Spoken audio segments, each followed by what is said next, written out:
Manx Radio's Countryside is brought to you by NFU Mutual. Hello and welcome to Countryside here on Manx Radio. I'm Simon Clark. And I'm Kirree. At the weekend, I went along to the beautiful Bishopscourt Farm in Kirkmichael to the annual Manannan Sheep Dog Trials. And I was at Ramsey Grammar School talking to some of the kids involved in the rural science classes and also to the rural science teacher, Marion Arthur. Well, Kirree, the last in this current series of Countryside, but plenty to fit in as usual. Thanks to all the people who have participated over this particular series of Countryside. But farm-wise, still combines out and about going in between the weather. My goodness me, what a weekend of weather, Simon. And a few boys on the north there I was chatting to at the sheepdog trials are saying there's still corn to be harvested and they're panicking now a little bit. The wild weather will have knocked a few of the heads off and give it a real battering after this storm.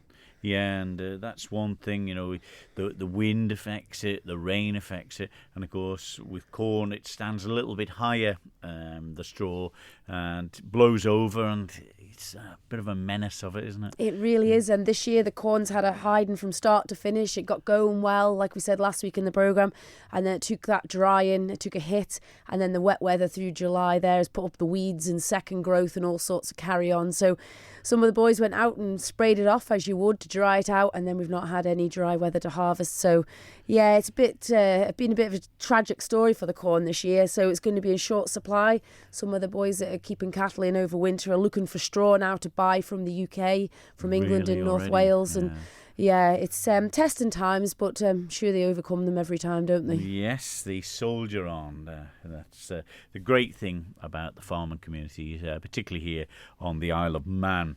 Well, the school community is another great one up the north of the Isle of Man, because they're pretty lucky to have a farm on the premises, which they used for their rural science lessons.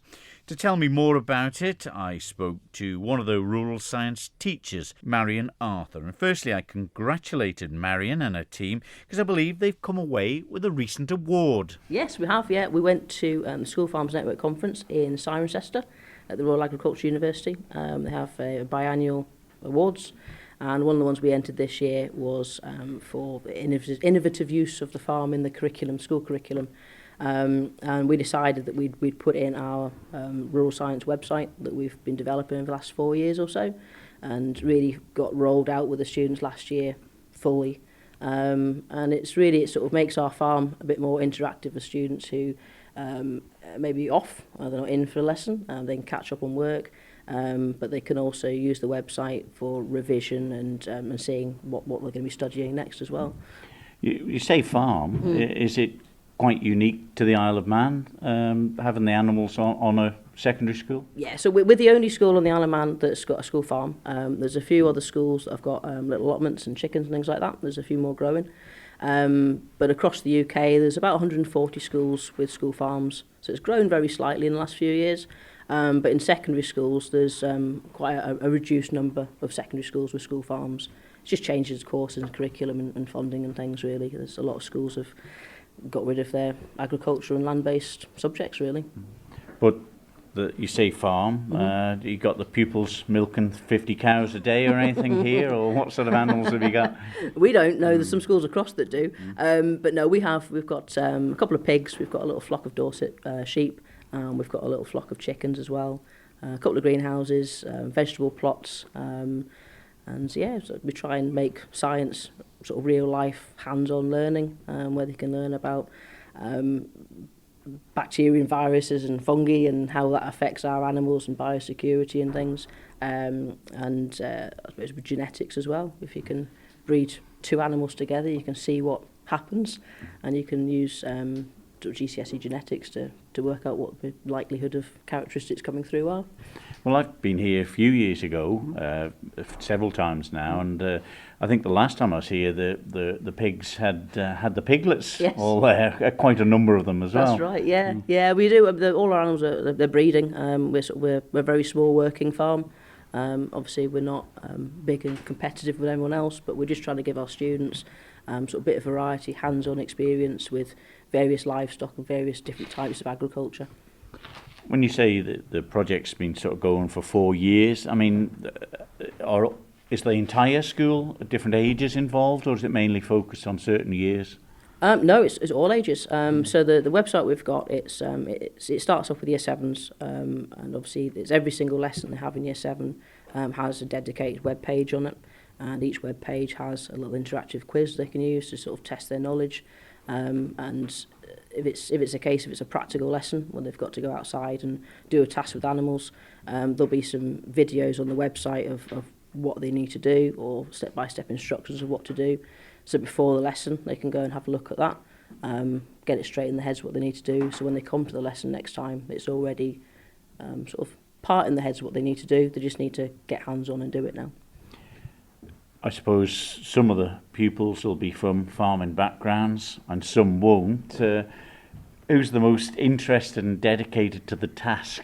That's a really good question, to be honest. I suppose if it's big jobs, it's probably our farming students. I know I've got some year 11 boys who are desperate to do some fencing for us. So we're going to do some of that next week. But I suppose, yeah, it's everyone that gets involved, really. It's they get stuck in with the website as well. They love doing the little quizzes, and I suppose everybody does things slightly differently. And we've tried to pull on lots of different methods and techniques of how things are done and why things are done. And so we're not saying we're teaching the best way of doing it, but hopefully it's just another way of doing it, and we can take sort of advice from the students as well and add onto the website because it's ours. So. Do the kids have to get dirty? Definitely. It's compulsory. But I mean, looking back, I mean, I sort of remember it quite a few years going now. How long was it since you first had the animals at the grammar school? Right, so the school's had sort of rural education in some way since it started in the 40s. And it's just grown. So really, it was sort of mid-80s when it started being more of a lesson that was taught. Late 80s, it became a subject that was taught with qualifications offered. And it's just kind of grown from there, really. Yeah, hopefully it continues to. Hi, I'm Saskia, and I've got some information about the website. The website makes it a lot easier to look at short summaries of information. It's also got lots of subjects that we cover during the year from year 7 upwards, making it a great resource. Hi, I'm Helen. If you are getting ready for a test, you go on the website and you revise, and it tells you all about the farm. Hi, I'm Emmy, and when you have finished a subject, you can do some fun games at the bottom of the website. Hi, I'm Izzy. If you're sick and you look at the website and see what your last lesson was, you don't fall behind on anything because all the stuff you need on the website. Niall, what do you know about all these animals? So so on the farm we have I think we have about 12 chickens and 2 or 3 pigs and about 15 sheep on the farm. Which is your favourite? Probably the chickens. Hi, I'm Imogen. On the farm we have lots of different animals, and the website helps us to learn more about what we do in the lessons and more about the animals. Did you feel quite important, being the only school on the Isle of Man, to have a big farm like this? Yes, but it's also really fun going out on the farm during lessons. Hi, I'm Rosebud, and my favourite part about rural science is raising the chicks in year 7. We got them from little chicks, and now they're like juvenile hens now. They're really sweet. Yeah, it's nice to see them from little eggs and growing into bigger ones, isn't it? Yeah. Are you allowed to hold them? Yes, yeah, we are. They're now in the coop, so we can pick them up and feed them and stuff. Hi, I'm Africa. Did you have any experience of farm life or looking after animals before the grammar school? Well, I kind of live on a retired farm, and it grows crops, but we don't have any animals. So I suppose you learn some of the important things about the different animals then? Yeah, we learn about what type of food they are and not allowed to eat, and how much they have to have. I mean, don't forget, this is all going through, you can do GCSEs, is it now? Yeah. Yes. Yeah. So, hands up, who likes the rural science? Me. My hand is up. Well, there we are. We had Africa, Rosebud, Imogen, Niall, Izzy, Emmy, Helen and Saskia telling us with great enthusiasm about the rural science projects and the farm they have at the Ramsey Grammar School. And before that, one of the rural science teachers who was equally as enthusiastic, Marion Arthur. That was fab, wasn't it? Oh, they're a wonderful school and Marion leads a great show there. But isn't it great? So many girls taking part in the rural science in agriculture. So many more coming through and enjoying it now. It's great to see. Particular. Yeah, they're not scared to get stuck in. There was a little bit, not on the recording, but there was a little bit about who was going to take the muck out, and they were all quite happy. Oh, well, we try not to do the poo, you know. so the poor blokes got there for that, the tough jobs. Yeah.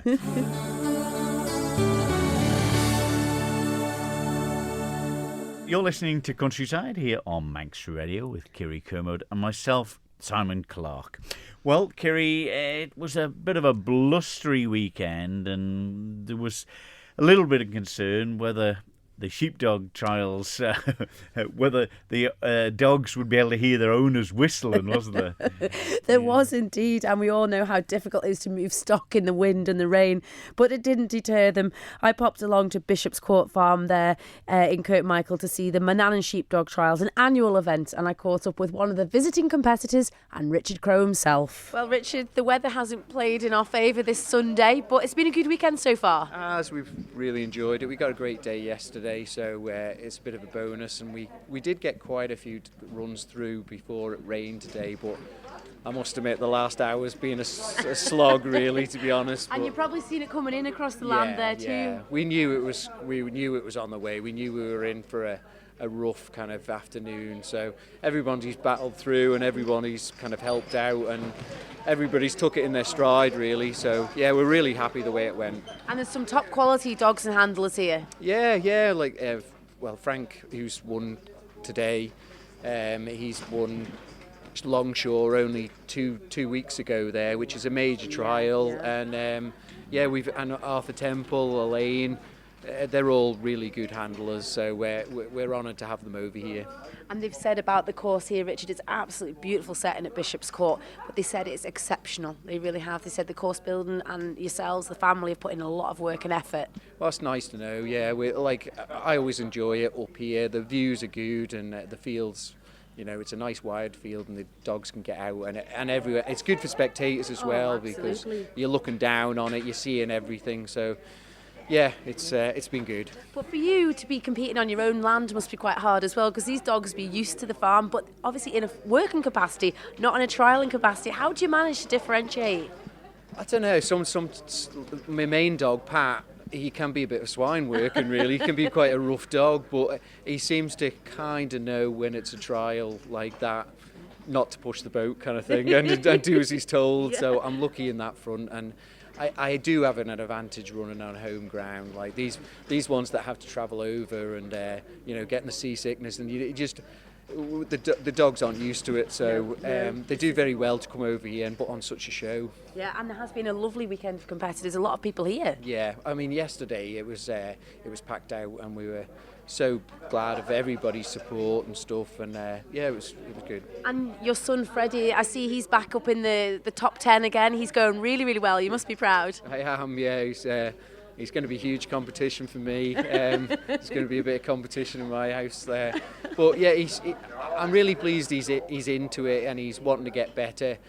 I can't really teach him because he doesn't really listen to me, but he's looking at the other handlers, and these sort of competitions will really bring him on because he can see how it's really done, and he can take notice of them, not his dad. But that said, Richard, you're one of the main suppliers of working dogs here on the Isle of Man. You help a lot of farmers with their dogs training. It must take a lot of time. It takes a bit of time, yeah, but if anybody's ever struggling with a dog, I'll always try and help them out and whatever, and sometimes it's not always possible, like because people need to kind of stick at it more, but I'll always offer me advice, and and try and help out people the best I can anyway. Where did your passion for sheepdogs come from? You've been a farmer all your life. Is it just something that you've just grown to enjoy? Well, to be honest, I bought a dog probably it was a long time ago now, and I just couldn't handle him, and I was desperate really. I went up to Gordon Watt, and he took him for 6 weeks, trained him, and then I had to kind of take over, and I just got the bug for it then. So it was, and he was completely unruly, that dog. And I got him on the trial field, and he was one of my best dogs, still one of my best dogs to this day. So I had a good start, and I just enjoy it. I really do. Breaking a young dog, taking them from just some raw thing that won't answer the name and is tearing into sheep, and then seeing it progressing and then getting up to a trial standard it's really satisfying. It must be. And is it built in them? Is it something that they know genetically, or is it something a man has to put to them? Well, you'll know as well as I do. There's natural instinct in them, isn't there? Yeah, your family, you've got some good dogs there. It's just in them, isn't it? And some of them will almost train themselves. It's just a case of maybe putting a stop on them and getting them to come back when you want them to, and it's in them. It's in them. The good ones kind of just seem to break themselves. Because we've seen recently with the online sales, especially it's skipped, and working dogs are making an awful lot of money. Good dogs are really, really sought after.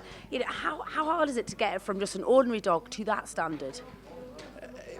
Well, the really good ones, up to trial standard, they are few and far between, because they have to have so many things. They have to have a bomb-proof temperament.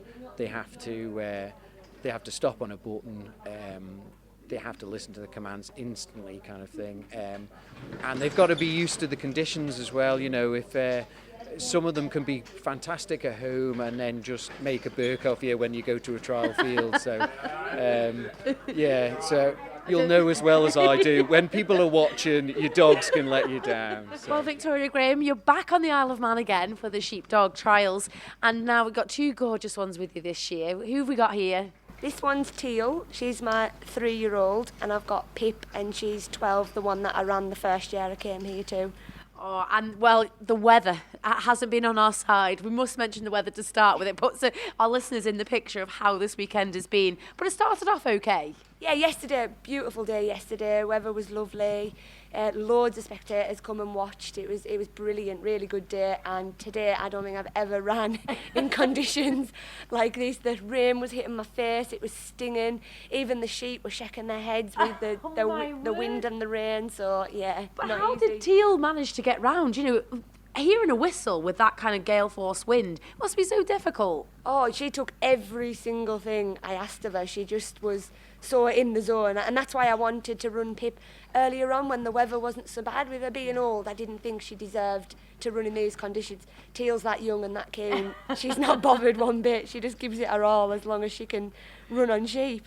This is it. Well, we happened just to watch you around there, and it was foot perfect. Yeah, no, she was good. She was good. The sheep took off around my feet a little bit, I think, with the wind getting up, and made them take off a little bit, but we got them controlled back on, and yeah, she took them good pen, and I thought, I knew there was plenty of time when I got to the shedding ring, and I thought, just chill out, Vic, don't get too excited. And yeah, we got that pretty good, and she come in and took them away lovely, so I was really pleased with her. And you say it's against the clock. Weather conditions, the sheep, you've got so many things that can go wrong or just not go in your favour at all. Oh, yeah, you've got a lot to think of, and especially in this sort of weather, you've got to think sometimes if your dog doesn't take that whistle, sometimes you can't get mad because they maybe can't hear you with the wind and the rain, and yeah, and the sheep as well, you've got to think of them. It's not nice really for them running around in this. They don't like it either.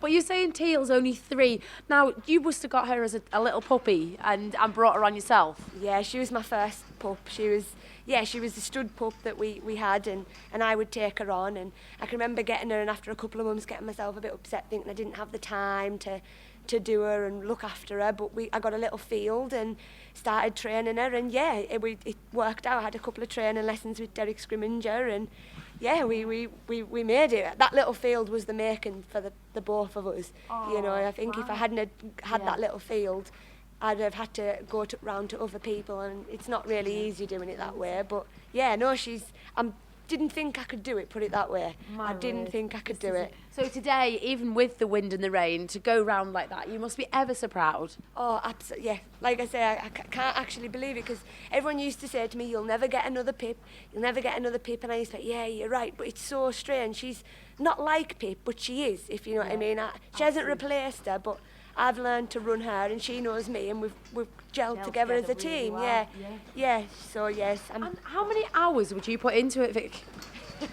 I used to get up an hour and a half early in the morning to go and train her in the morning, and then when I finish work I'd go straight to the field and train her. I trained her twice a day, morning and night, for at least 3 months till I got her right, and then all of a sudden it just clicked. Oh, wow. And they say that it is built in them. They are born. Border Collies are, made for the job. They know exactly what they're doing. Is it true? Yes, I do think it is. I think they've got to have a keen interest and good balance of the sheep and things like that. I got told a few things at the start when I was training, not to do this, not to do that, and it got me quite panicked that I was doing the wrong thing. But I think if you've got a dog that knows what it's doing, it'll show you, and I think she does show me sometimes. She knows what she's doing. But your love for the collies has come from elsewhere, because you're not a farmer. No, I just started going to Tom's farm. Well, I used to ride Tom's horses for him, and Tom had border collies and the farm and the sheep, and Teal's dad, actually, Jack, Tom was running him in the new handlers, so I used to go and watch Jack because I was so proud of him. Aww. And then all of a sudden we decided I would have a go with Jack's full sister Pip. Oh my goodness. And that's, the bug started all from there. So So, and like you say, you've got a busy day job too. They come to work with me through the day. Pip and Teal are with me at work, play and with the kids. what do you do? I'm a childminder, so... Ideal. Yeah. And how are they around children? Oh, amazing. Absolutely amazing. Teal will sit and play with the children with a pom-pom for hours. Then the kids know, they flick it for her, she goes and catches it and she brings it back, and So this weekend, Vic, how are we faring? Are you going to get through to the finals? Do we know? Oh, I'd like to think so. Pip had a good run this morning. We just missed one gate but I got everything else, got him in the pen, and I got my split.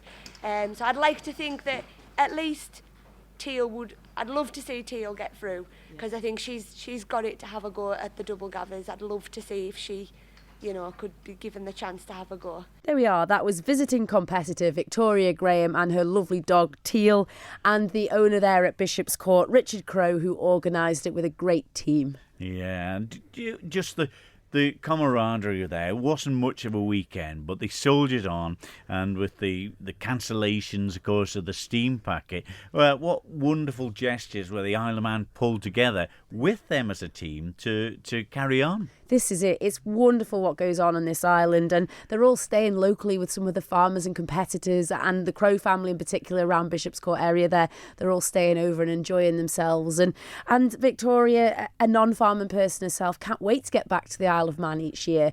And the young people coming through as well, Finn Partington, Ori Martin, great Manx competitors up against some of the best there is in the UK. Well, you look at the pedigree of Richard Crowe's dogs as well. The hours of training Richard puts in with such calmness as well, because I remember farmers who had sheepdogs that were, I wouldn't say they were trained, but they could run after the sheep, but whatever happened after that was a different matter, wasn't it? This is it, and to see young Freddie Crowe coming through there as well, it just stands in good stead, the sheepdogs on the Isle of Man. Yes, well, we must thank Howard Kane for the production of Countryside during this series, so many thanks to him for trying to make sense of what we put in here. Of course, podcast is available for you to listen to, plus previous episodes of Countryside. Just go to manxradio.com. And Kirree will be back in 5-6 weeks' time with the next series. We will indeed. So until then, from me, Simon Clark. And me, Kirree Kermode. We'll see you then. Ta-da. Bye-bye.